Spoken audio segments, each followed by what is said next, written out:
घरगुती चटणी करायची, नोकरी व्यवसायातून वेळ नाही, मग स्वाद मसालेमध्ये या। चवीला चटणी कशी हवी ते सांगा। निवडक मसाले भाजून कांदा शिजवून बारीक अशी चटणी करून देणार, तेही तुमच्या नजरेसमोर। वा, आता तुमच्या जेवणाला चव येणार। प्रत्येक गृहिणी अभिमानाने स्वाद मसालेचंच नाव घेणार।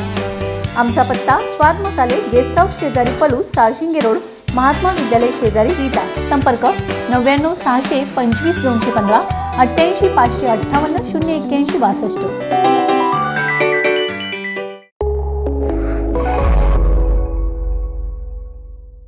नमस्कार, मी मयुरी आणि आपण पाहत आहात 7 स्टार न्यूज।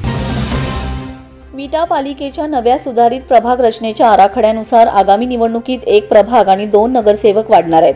त्यामुळे नगराध्यक्षपद जनतेतून तर प्रत्येकी 2 अशा एकूण 13 प्रभागातून एकूण 26 सदस्य निवडले जाणार आहेत। पालिकांच्या निवडणुकांचे रणांगण जवळ आले। प्रशासकीय पातळीवर नगरपालिकेसाठी प्रभाग रचना करण्याचं काम सुरू झालंय। यावेळी विटा पालिकेसाठी 1 प्रभाग आणि 2 नगरसेवक वाढणार आहेत। 2 सदस्यीय प्रभाग रचनेतून एकूण 13 प्रभागातून 26 नगरसेवक निवडून येणार आहेत। तर नगराध्यक्ष थेट जनतेतून निवडला जाणार आहे। यावेळी विटा पालिकेत भाजप आणि शिवसेना शिंदे गट यांच्यातच लढत होण्याची चिन्हे आहेत। विटा पालिका हद्दीत 2011च्या जनगणनेनुसारची लोकसंख्या 48,289 आहे। त्यानुसार 13 प्रभागातून 26 नगरसेवक संख्या राहणार आहे।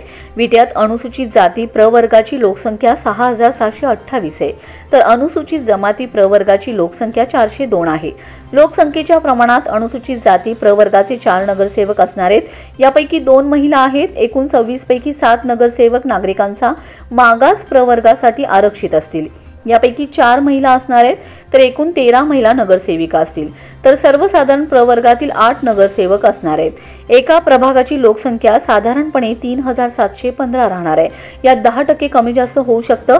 सध्या विटा पालिका प्रशासनाने प्रभाग रचनेतील प्रगणक गटाची मांडणी करणे आणि प्रारूप प्रभाग रचना करण्याच्या टप्प्यातील जनगणनेची प्राप्त माहिती तपासणे, स्थळ पाहणी करणे हे टप्पे पूर्ण केलेत।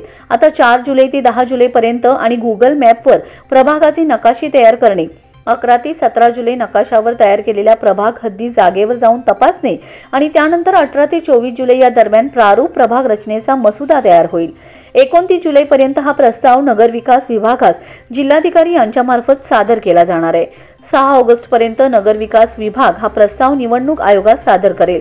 त्यानंतर त्याला मंजुरी मिळून 18 ते 21 ऑगस्टपर्यंत प्रारूप प्रभाग रचना प्रसिद्ध करून त्यावर हरकती मागवल्या जातील। 22 ऑगस्ट ते 1 सप्टेंबर या हरकतींवर सुनावणी होईल। 2 ते 8 सप्टेंबर रोजी हरकतीवरील शिफारशी लक्षात घेऊन प्राधिकृत अधिकाऱ्यांना ती केलेली अंतिम प्रभाग रचना नगर विकास विभागाला सादर केली जाईल।